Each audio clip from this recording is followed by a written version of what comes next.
Welcome to another episode of Let's Talk About Clutter. I'm your host, Margo, a professional organizer specializing in chronic clutter. And today is going to be a fun-filled, jam-packed podcast episode. So what I'm going to do is I'm going to take 10 years of experience in the decluttering space and in the decluttering world, and my years of experience helping women all around the world achieve a clean and tidy home. And I'm going to condense it all into 5 of the most valuable tips to rid your home of clutter in half the time. Because let's face it, we want clutter out of our home as quickly as possible. If you've been accruing clutter like many of my clients for the last 10 to 30 years, it is kind of unrealistic to expect it to all be gone in 1 month. I'd love that. That would be fantastic. Chances are it's probably not going to happen unless you go like super duper atomic and like vengeful. And we'll talk about attitude in one of the tips as well.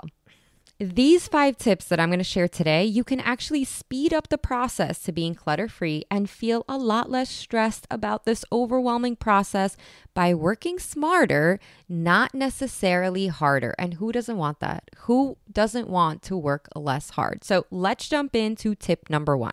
Tip number 1, and this is something that is often skipped because I feel like a lot of folks are like, I just don't have the time to do this. And it is probably one of the most important steps. I cannot stress this enough. If you want to declutter your entire home and save time doing it, you should not be skipping this essential step. And the tip is to make a to-do list. I know, mind blown.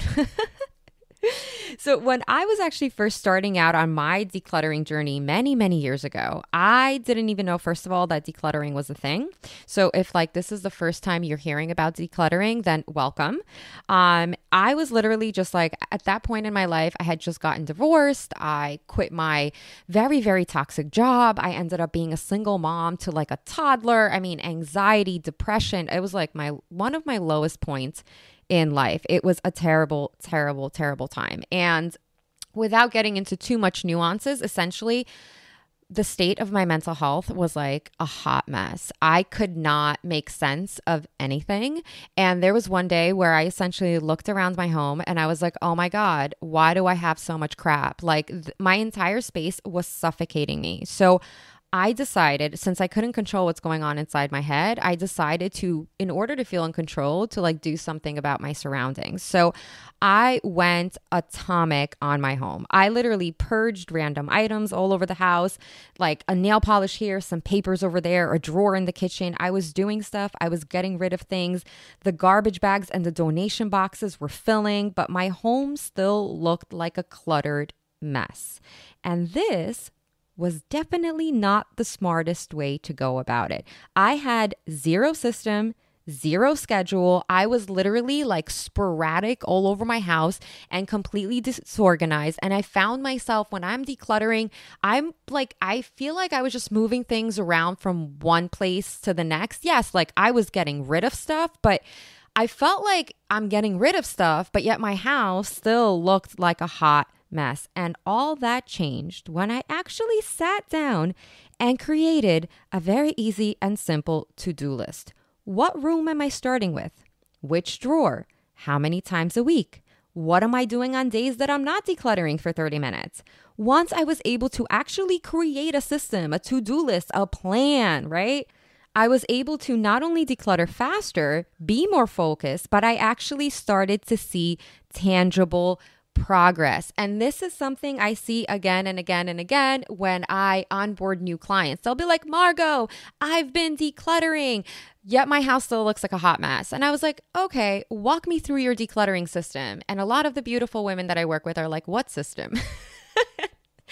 I just declutter when the mood strikes. And I'm like, this is probably why you're not seeing results. And I can relate because I have been there. So you want to invest a few minutes of your time to make a decluttering game plan for your home.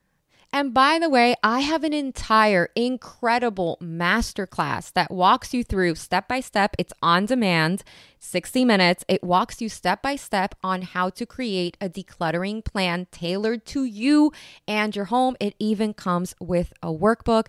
It is fantastic. It is $88 and I will leave a link to it in the show notes. So invest the time, take the time. I promise you it is not a waste of time. Take the time to create a to-do list. Number 2, if you really are somebody who has a lot of clutter and you're just like, I don't feel motivated because I'm getting rid of like little items over here, a bottle here, a nail polish here, a stack of papers here, maybe a plate or a cup that broke over here, but you're not really seeing results and you need to see those results for the motivation to kick in, right? Now, the rule of thumb is, unfortunately, motivation comes out of taking action. So we procrastinate before we begin doing a project. So I really urge you, even if it's to get rid of like one item, go ahead and do that because that's going to amp up the motivation for you to continue decluttering your home. But still, with that said, if you want to see immediate results, right? That's what we want. We want to look around our home and we want to be like, I see progress. We want people to come by our house and be like the mother-in-law or your mom that comes by and your house is looking real nice, right? That feels so good. So tip number 2 is purge the largest items first.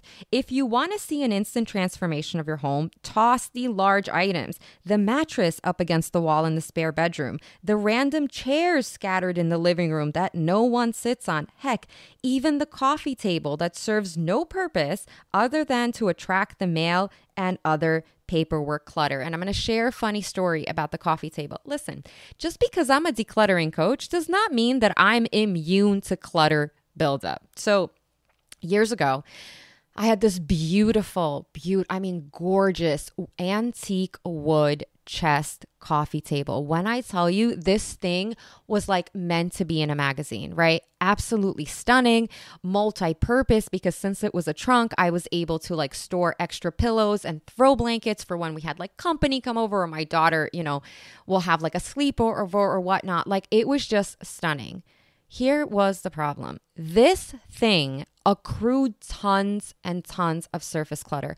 I'm not even joking. I can't tell you how many times a day I cleaned random crap off of this coffee table. The cup, a plate, a magazine, some bills, like my kids' toys, my dog's toys. Oh, don't even get me started on the dog. Oh my God, when Coffee would like run around or whatnot, all of her hair would end up on top of this coffee table. I am telling you, I don't know if you can relate to this. It used to drive me up the wall. No matter how much I cleaned, it was like a magnet for stuff. And I was like, what am I doing wrong? Why won't this madness stop? And it just didn't stop. And it was very frustrating. So here's what I did. Do you want to hear what I did? To solve this problem, I just got rid of the coffee table. I know it was very sad because I love the coffee table and it was so, so beautiful. But I actually donated the coffee table. And for a day or two, I felt sad. I also felt like something was missing from my space because like we get accustomed to like stuff in our home.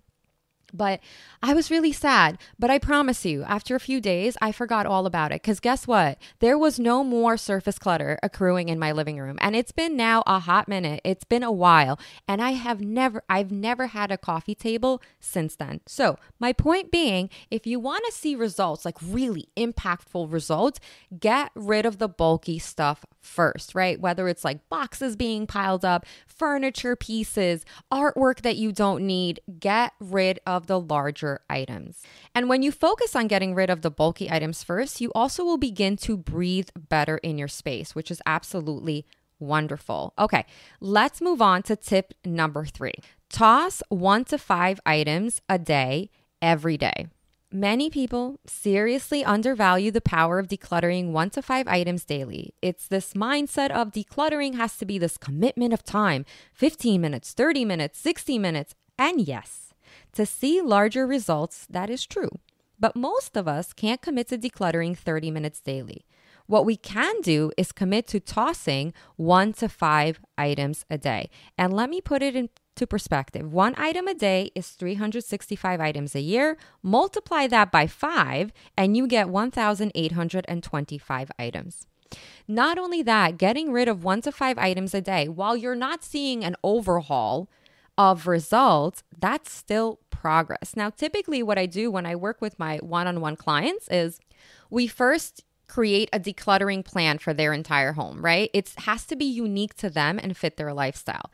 What we then do is typically nobody's decluttering for 15, 30 minutes, an hour every single day. Okay, we're just not doing that. So let's say my client will declutter once a week, twice a week, 3 times a week. I've had clients declutter 4 or 5 times a week.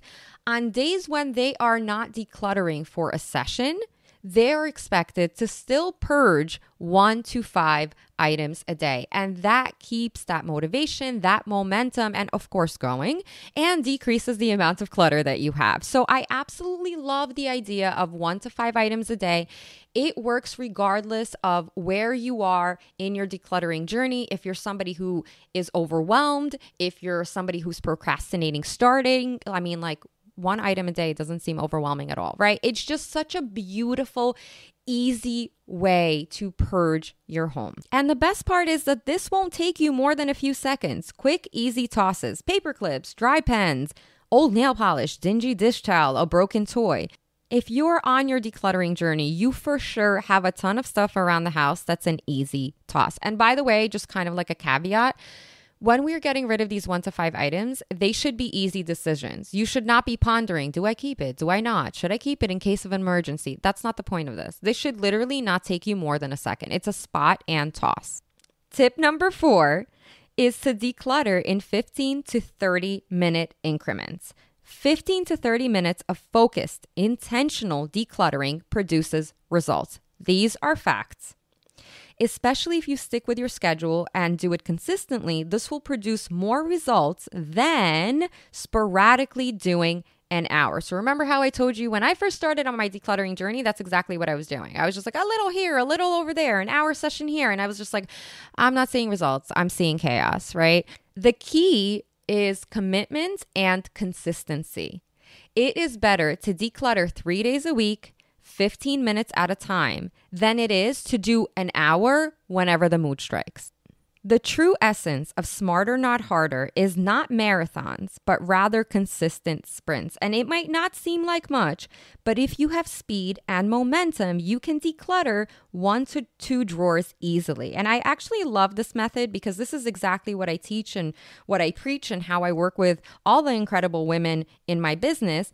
I promote bite-sized decluttering because you see results and it's not incredibly overwhelming. So I encourage you to set a timer. Having an end in sight makes the process a more enjoyable experience. And heck, you might even want to go past the 15 minutes. And tip number 5, and this is probably one of the most important tips and something I've learned again and again and again over the last many years of being in the decluttering world. And that is, if you can, get others to help. The more hands on deck, the faster it moves. Bribe your kids if you have to, or your roommate or your husband. If those in your home are unwilling, at least invest in an accountability partner who helps keep you on track and motivated to keep going. And this can be a friend, a neighbor, or even a decluttering coach like me.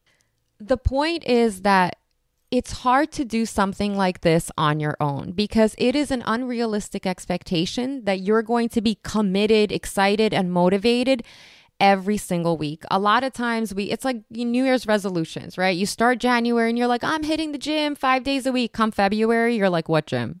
It's the same concept with decluttering your home. You might get incredibly hyped and excited week 1, week 2, week 3, but eventually that momentum is going to die down. And when you have an accountability partner or when you are doing this with other people, chances are you're actually going to complete projects from start to finish. I read a study where it said that your chances of successfully achieving results and completing a goal go up by 92% when you have a consistent accountability partner. And this is fact. Every single one of my clients comes to me and the common thread is, Margo, I've accrued clutter the last 10 years, 15 years, 20 years, 30 years. I haven't even been able to put a dent in it. How is it going to be possible for me to be able to get rid of this? It's just so overwhelming room by room. And every single one of my clients achieves results within 30 days. I've had women who decluttered their entire home. Again, they went atomic. The commitment was 5 days a week in under 30 days. I've had clients who decluttered in 2 months, who decluttered in 3 months. I've had clients who decluttered their entire 5-bedroom home and their storage unit in 4 months in preparation for a move to a different country. My point is accountability works. It is so incredibly effective. And especially now, it's the fall season and the new year is literally a couple of months away. How wonderful would it be to, instead of saying, I'm going to make decluttering my New Year's resolution for 2025, instead of saying, hey, you know what? I'm going to invest in myself and my home. I'm going to declutter now so that when I start the new year, guess what? I'm clutter free. How beautiful would that be? So getting others to help, again, the more hands on deck. If that's not possible, even if it is possible, getting an accountability partner, a coach, a friend, or somebody to support you and motivate you, especially on those days where you're like, oh, I just don't want to do this. You will be successful and you will achieve a clean and tidy home. Even if right now you're like, there's no way that's going to happen. It will. It absolutely will. And of course, as always, for more information on how we can work together, you can check out the link in the show notes. And lastly, I have a fun little bonus tip for you. It's actually not for everybody. I find that it does actually work for some people. And the bonus tip is to actually get angry at your clutter. So to achieve a clutter-free home, the most important thing, like I mentioned before, is commitment. We are committed one day and not so much the next. And what can help is to get angry at your clutter, get fired up, get ruthless, and go atomic on that shirt that reminds you of the smaller size you used to be. Get angry at the money you spent on that Lancome product you never use. Get pissed at the bullet you have sitting on your kitchen counter, never having made those healthy smoothies. Sometimes that helps to give you the motivational push you need to begin purging. So I hope you enjoyed the 5 tips. As always, good luck on your decluttering journey. Thank you so much for listening, and remember to be good to yourself.